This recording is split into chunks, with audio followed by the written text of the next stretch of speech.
भारत जो विश्व गुरु बनने को निकल पड़ा है, अब समुद्र से अंतरिक्ष तक एक नया इतिहास रच रहा है।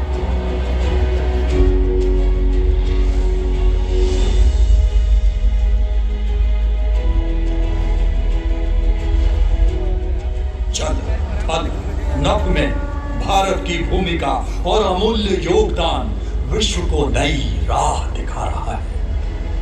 भारत का भरोसा अब सपने देखने में नहीं, अब उसे साकार करने में है।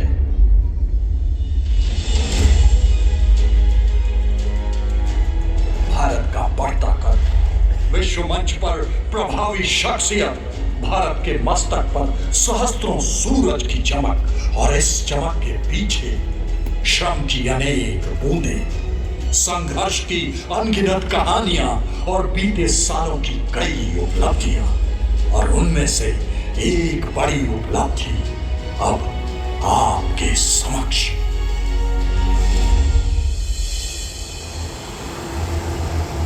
आज से कई दशक पहले की बात है। हमारी पूर्वी सरहद के उस पार काला घना अंधेरा छाया था। इंसानियत की हद पार हो चुकी थी। मानवता सवाल उठा रही थी, चीख रही थी, चिल्ला रही थी, हमसे पूछ रही थी कि ये काले बादल कब छटेंगे, इस अंधेरी रात का सूर्य कब उदय होगा, क्या कभी इस काली रात का अंत होगा। और फिर हमारे देश ने इस जघन्य अपराध के खिलाफ खड़े होने का फैसला किया। अपने पड़ोसी मुल्क, जिसे आज हम बांग्लादेश के नाम से जानते हैं, उस देश की आजादी के लिए खुद जंग के मैदान में उतरने का निर्णय लिया। घमासान युद्ध हुआ, ऐसा युद्ध जिसने इतिहास रच दिया। यह था 1971 का मुक्ति युद्ध, जिसका एकमात्र मकसद था पूर्वी पाकिस्तान की विवश तड़पती आवाम को आजादी दिलाना। कैसे हुआ ये मुमकिन? इस निर्णायक युद्ध में भारत की क्या भूमिका रही? आइए शुरू से शुरू करते हैं और 1971 के इस मुक्ति युद्ध की बारीकियों पर नजर डालते हैं।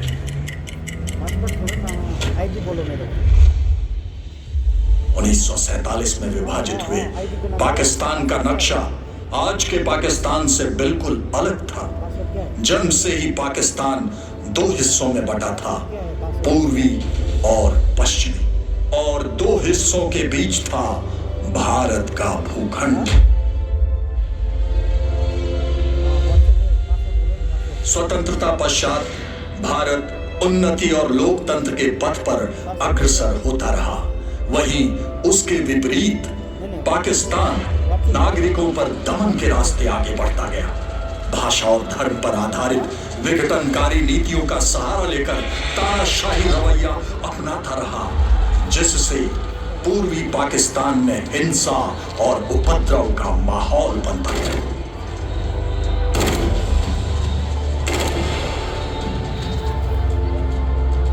मुजीबुर रहमान के नेतृत्व में आम जनता में भड़कती संघर्ष और प्रतिशोध की ज्वाला दिन प्रतिदिन बढ़ती जा रही थी। তোমাদের যা কিছু আছে তাই নিয়ে প্রস্তুত থাকো। মনে রাখবা, রক্ত যখন দিয়েছি, রক্ত আরো দেব। এই দেশের মানুষকে মুক্ত করে ছাড়বো ইনশাআল্লাহ।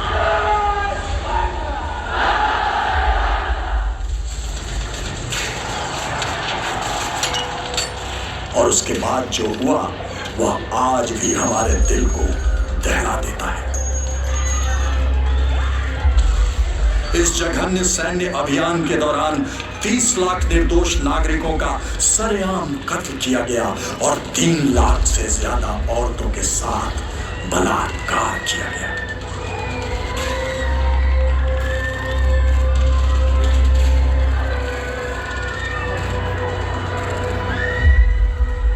बांग्लादेश की प्रताड़ित और सहमी हुई जनता अपना देश घर बार छोड़कर भारत में शरणार्थियों का जन सैलाब बनकर उमड़ पड़े। और इस भयानक संकट के बीच साहस, संवेदना और मानवता का उदाहरण बने भारत के लोग शरणार्थी कैंपों में डॉक्टर, नर्स, मानवाधिकार संगठनों और आम नागरिक, समाज का हर अंग उन्हें इस बड़े संकट से उभारने के लिए पूर्णतः प्रयासरत था। पाकिस्तानी सेना की क्रूरता और विनाश के खिलाफ अकेले रक्त रंजित संघर्ष में जूझती जनता को उम्मीद की एकमात्र किरण भारतीय जनता और भारतीय सरकार ने प्रदान की। इस गंभीर मुद्दे पर अंतर्राष्ट्रीय समुदाय मूक था, पर श्रीमती इंदिरा गांधी इस नरसंहार को होते देख चुप नहीं रह सकती थी और राष्ट्रीय सुरक्षा भी चिंता का विषय बन चुका था। उन्होंने थल सेनाध्यक्ष के साथ कैबिनेट की मीटिंग बुलाई। उस समय भारतीय सेना का नेतृत्व कर रहे थे जनरल सैम मानेकशॉ। मैं आपको पूर्वी पाकिस्तान में भेजना चाहती हूँ। This means war. इसका मतलब है युद्ध। इस वक्त यह उचित कदम नहीं होगा। हमें लड़ाई की तैयारी के लिए समय चाहिए और बरसात के मौसम में पूर्वी पाकिस्तान की नदियों में उफान आने की वजह से क्रॉस कंट्री मूवमेंट लगभग नामुमकिन होगी। सेना कब तक तैयार हो जाएगी? अगर हमें आवश्यक सामान और उपकरण मिल जाते हैं तो सशस्त्र सेनाएं 15 नवंबर 1971 तक पूरी तरह से तैयार हो जाएगी। और यूं एक तरफ भारतीय सेना के तीनों अंग युद्ध की तैयारी में लग गए, वहीं भारत सरकार ने मुक्ति वाहिनी की मदद करना शुरू कर दिया। यह वही विद्रोही बल मुक्ति वाहिनी था जिसका गठन पाकिस्तान की बर्बरता के खिलाफ और अपनी स्वतंत्रता के लिए हुआ था। कर्नल एम.ए.जी. ओस्मानी के नेतृत्व में मुक्ति वाहिनी ईस्ट बंगाल राइफल्स के नियमित ऑफिसर और जवानों पर केंद्रित होकर तैयार किया गया। भारतीय सेना ने 2 डिवीजन साइज फोर्स नियमित और तकरीबन 50,000 अनियमित गोरिल्ला को रिकॉर्ड समय में गठित और प्रशिक्षित किया। मुक्ति वाहिनी ने भारतीय सेना और सीमा सुरक्षा बल की चौकियों की मदद से सैन्य अभियान शुरू कर दिया। गोरिल्ला युद्ध नीति को अपनाते हुए उन्होंने बंदरगाह, पावर प्लांट, उद्योग केंद्र, रेलवे और गोदामों जैसे पश्चिमी पाकिस्तान नियंत्रित स्थानों पर घात लगाकर छापामारी कर तहस नहस कर दिया।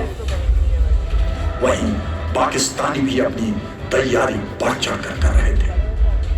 पूर्वी पाकिस्तान की सुरक्षा के लिए उन्होंने भारत के साथ लगे तमाम सीमावर्ती इलाकों के प्रमुख शहरों और कस्बों को किले की तरह मजबूत बनाया और बांग्लादेश में घुसने के तमाम सड़कों पर सेना की मजबूत मोर्चाबंदी की।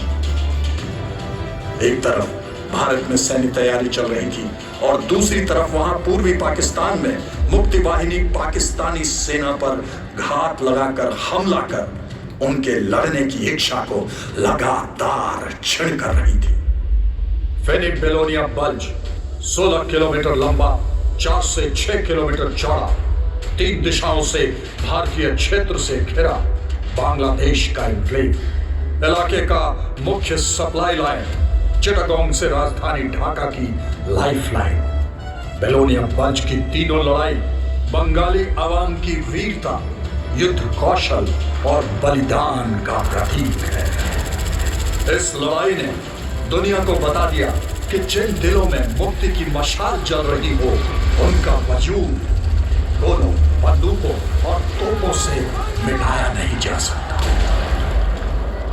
धैर्य खोते हुए याहिया खान ने पाकिस्तान में आपातकाल की घोषणा कर दी और 3 दिसंबर की रात को कई भारतीय ठिकानों पर हवाई हमले करने शुरू कर दिए और यूं हो गया युद्ध का आगाज। और भारत ने तुरंत जमीन, हवा और समुद्र के रास्ते पाकिस्तान पर जवाबी हमला किया।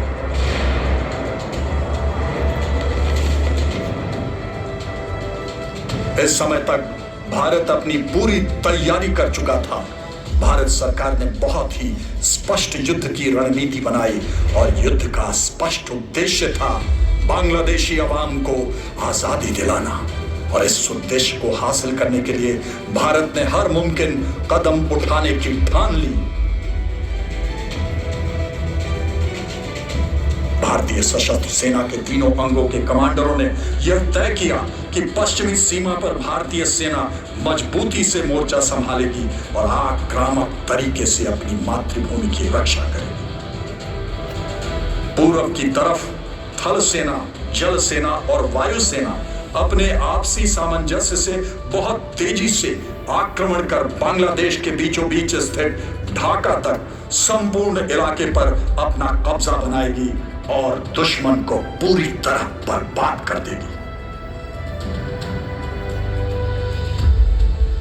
पाकिस्तान ने पश्चिमी मोर्चे से भारत में घुसने की कोशिश की और 4 दिसंबर को जैसलमेर पर कब्जे के लिए भारी मात्रा में पाकिस्तानी टैंक और सेना आगे बढ़ने लगी।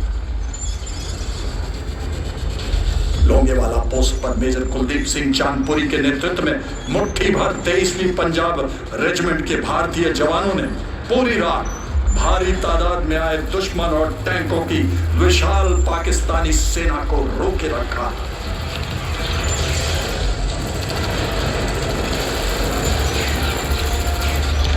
सूरज की पहली किरण के साथ ही भारतीय वायुसेना के विमानों ने लोंगेवाला के रेगिस्तान को पैटर्न टैंक के कब्रिस्तान में तब्दील कर दिया।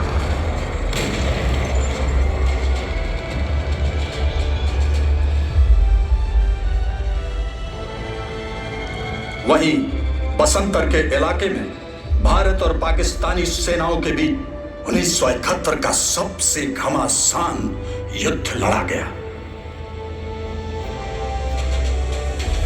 टैंकों की लड़ाई के दौरान 17 पुना हॉर्स के सेकंड लेफ्टिनेंट अरुण खेत्रपाल मानो अकेले ही न जाने कितनों पर भारी पड़े। वे निडर अपने टैंक में आगे बढ़ते रहे और दुश्मनों के टैंकों को एक के बाद एक तबाह करते गए। जब वे खुद दुश्मन के टैंक के निशाने पर आए तो उन्हें टैंक छोड़कर जाने का आदेश मिला, पर वे डटे रहे और अपनी आखिरी सांस तक लड़ते रहे। Alpha 1, you must leave the tank and move back. Over. Alpha 1, okay. My main gun is still working. I will get them. Over. उनकी प्रतिक्रिया थी, मेरी मुख्य बंदूक काम कर रही है और मैं उन्हें मौत के घाट उतार कर रहूंगा। बसंतर के युद्ध में ही जरपाल गांव में 3 ग्रेनेडियर्स के मेजर होशियार सिंह मुट्ठी भर सैनिकों के साथ दुश्मन को पूरी तरह से बर्बाद कर दिया। अरुण खेत्रपाल और 3 ग्रेनेडियर्स के मेजर होशियार सिंह ने अपना रण कौशल दिखाकर परमवीर चक्र पाने का सम्मान पाया। 14 दिसंबर को flying officer Nirmaljit Singh Sekhon Srinagar airbase पर तैनात थे। तभी श्रीनगर एयरफील्ड पर पाकिस्तान के 6 सेबर जेट विमानों ने हमला करना शुरू कर दिया। हमले का मुंहतोड़ जवाब देने के लिए जब फ्लाइंग ऑफिसर निर्मलजीत सिंह सेखों उड़ान भरने ही वाले थे, तभी रनवे पर बम गिराया गया। धुंध, धूल और धुएं के बीच भी उन्होंने उड़ान भरी और दुश्मनों के पीछे लग गए। थोड़ी देर बाद अचानक साथी फ्लाइट लेफ्टिनेंट घोमन के विमान में फ्लाइंग ऑफिसर सेखों की आवाज गूंजी। मैं 2 सेबर जेट जहाजों के पीछे हूं, किसी भी कीमत पे मैं उन्हें जाने नहीं दूंगा। शायद मेरा नेट भी निशाने पे आ गया है। कुमन, अब तुम मोर्चा संभालो।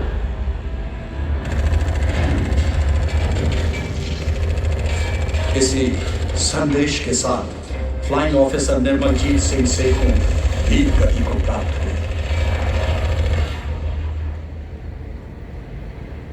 उन्होंने दुश्मन के 2 सेबर जेट को मार गिराया और दुश्मन के श्रीनगर एयरबेस को बर्बाद करने के मंसूबों को नाकाम कर दिया। अद्भुत साहस, अकल्पनीय युद्ध कौशल और जाबाजी के लिए उन्हें मरणोपरांत परमवीर चक्र से सम्मानित किया गया। भारतीय वायुसेना में परमवीर चक्र पाने वाले वो पहले सैनिक बने। वहीं भारतीय नौसेना ने समुद्र में वर्चस्व की कहानी रची।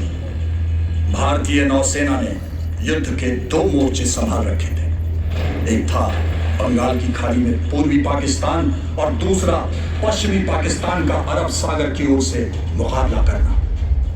उन्होंने ऑपरेशन ट्राइडेंट और ऑपरेशन पाइथन के तहत सामरिक तौर पर अत्यंत महत्वपूर्ण कराची बंदरगाह को भारी नुकसान पहुंचाया।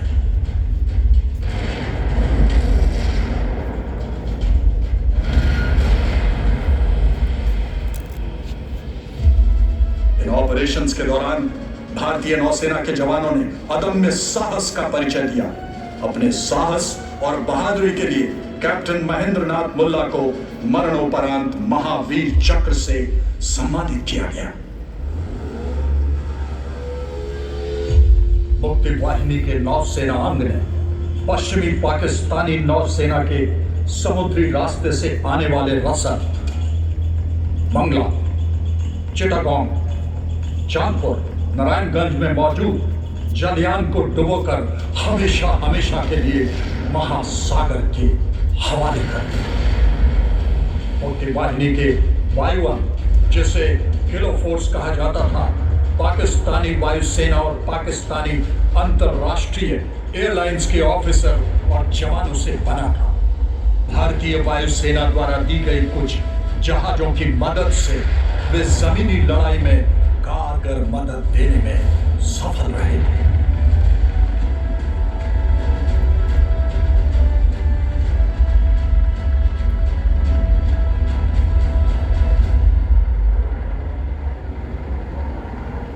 इधर पूर्वी मोर्चे पर भारतीय सेना 3 दिशाओं से ढाका पर आक्रमण करने के लिए आगे बढ़ रही थी।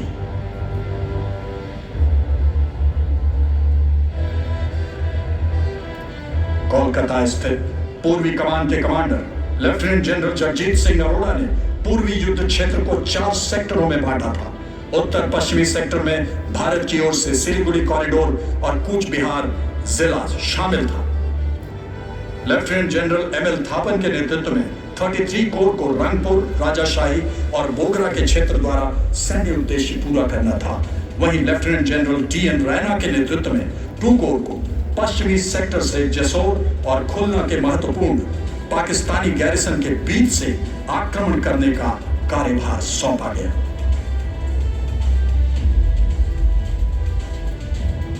चिटागोंग पहाड़ियों से कॉक्स बाजार के तटीय क्षेत्रों, सिलहट और कोमिला के मैदानों तक के सबसे बड़े क्षेत्र को कवर करते हुए भारतीय सेना के आक्रमण के मुख्य प्रहार की जिम्मेदारी 4 कोर के commander lieutenant general Sagat Singh को दी गई। 101 कम्युनिकेशन जोन को मजबूत कर उत्तरी ओर से जमालपुर और मायमन सिंह के क्षेत्रों से आगे बढ़ने का काम सौंपा गया था। पूर्वी इलाके के युद्ध के दौरान एक और वीर गाथा लिखी गई, लांस नायक एल्बर्ट एक्का की वीर गाथा।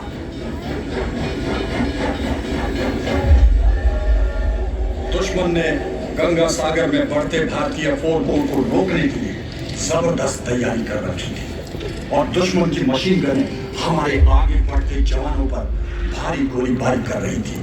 इसलिए हमारे बढ़ते हुए आक्रमण के लिए अखौरा के पास गंगा सागर के पाकिस्तानी गढ़ पर कब्जा करना अत्यंत जरूरी था। पर गंगा सागर रेलवे स्टेशन तक पहुंचना मौत को गले लगाना जैसा था। पाकिस्तानी सेना वहां पूरी तैयारी के साथ तैनात थी, मगर 14 गार्ड्स के लांस नायक एल्बर्ट एक्का पहले से ही तय कर चुके थे कि वह मिशन पूरा करके ही रहेंगे।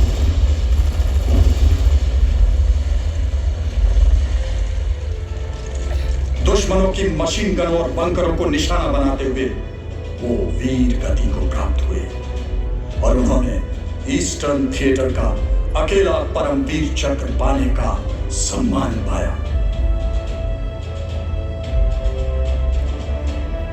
आगे चलकर एक बहुत ही साहसी हेलीबॉर्न ऑपरेशन में 4 कोर के commander lieutenant general Sagat Singh ने सिलहट गैरिसन के नजदीक गोरखा बटालियन को उतारा।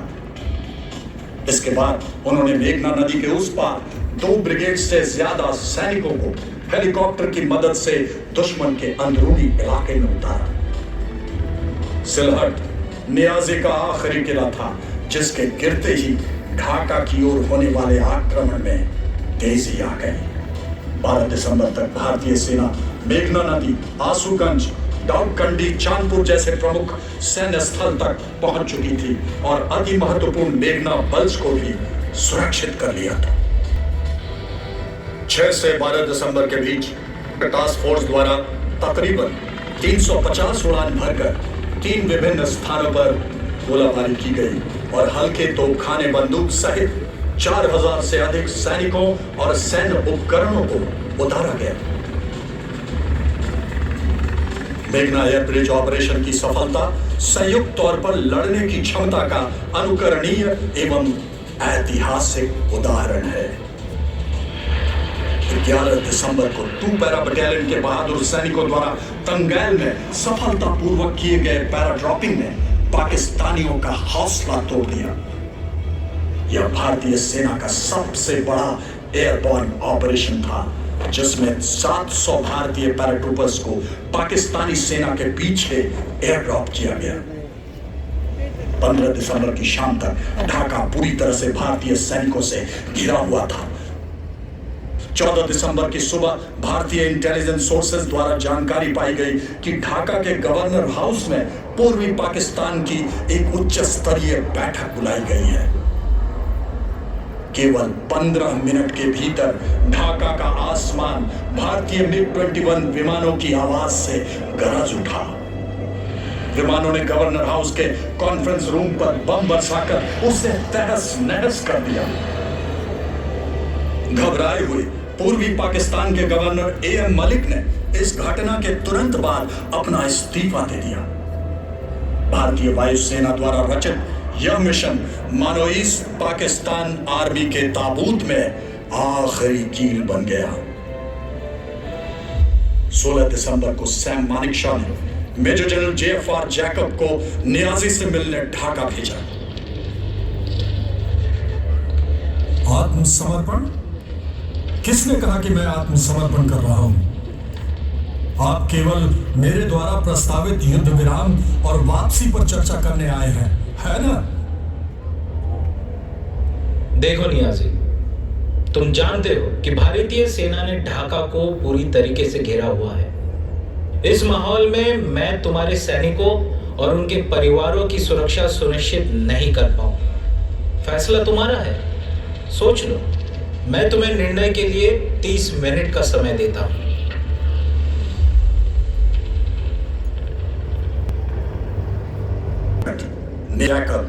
दोनों के लिए ही इनकी जिंदगी के सबसे मुश्किल और सबसे महत्वपूर्ण 30 मिनट थे। क्या तुम्हें आत्मसमर्पण स्वीकार है?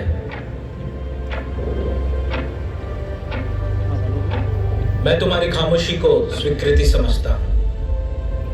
I take it as accepted.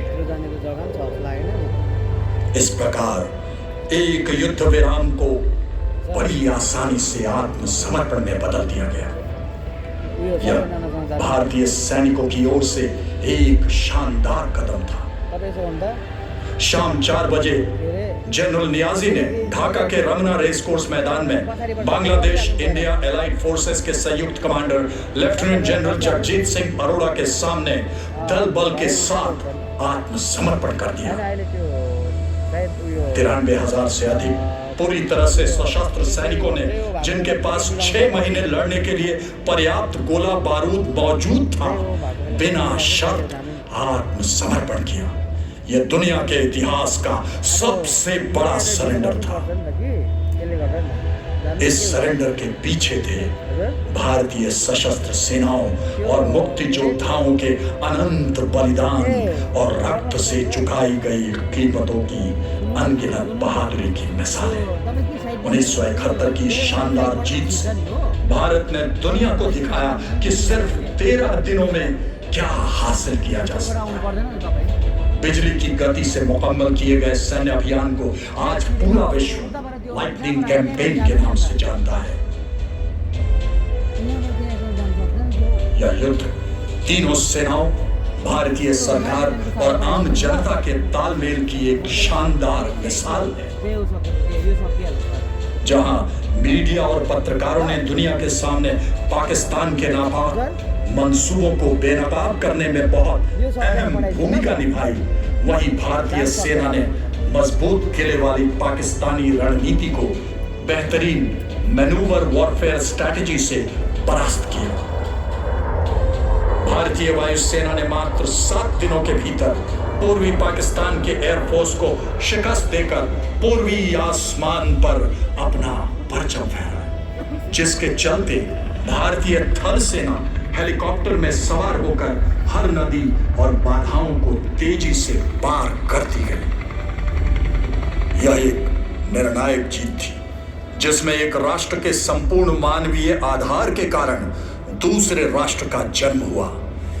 यह विजय है असत्य पर सत्य की, अंधेरे पर प्रकाश की, क्रूरता पर मानवता की, तानाशाही पर लोकतंत्र की।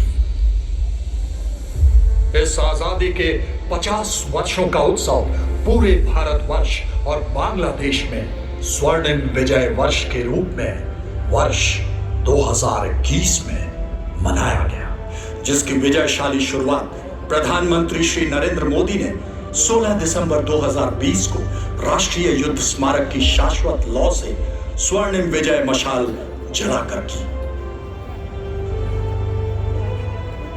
युद्ध के परमवीर चक्र और महावीर चक्र विजेताओं के गांवों सहित देश के विभिन्न हिस्सों में चारों प्रमुख दिशाओं में इस मशाल को ले जाया गया। गांवों और उन क्षेत्रों से पावन मिट्टी जहां 1971 में युद्ध लड़े गए थे, राष्ट्रीय युद्ध स्मारक में लाई गई। यह विजय मशाल, यह लौ, यह ज्योति श्रद्धांजलि देती है उन वीरों को जिनके बलिदान से एक नए सूर्य का उदय हुआ। आज हम दोनों राष्ट्रों के अनंत तक रहने वाली मित्रता और प्रगाढ़ रिश्तों को और भी मजबूत करें। वे रिश्ते जो 1971 की निर्णायक जीत की बुनियाद है। इसी रिश्ते की मजबूती के साथ हम साथ साथ भविष्य की चुनौतियों का मिलकर सामना करने और प्रगति पथ पर साथ साथ आगे बढ़ने का निश्चय करते रहें। शत शत नमन है मुक्ति वाहिनी और भारतीय सशस्त्र सेना के उन बहादुरों को, जिन्होंने सिर्फ 13 दिनों में केवल इतिहास नहीं रचा बल्कि भूगोल बदल डाला।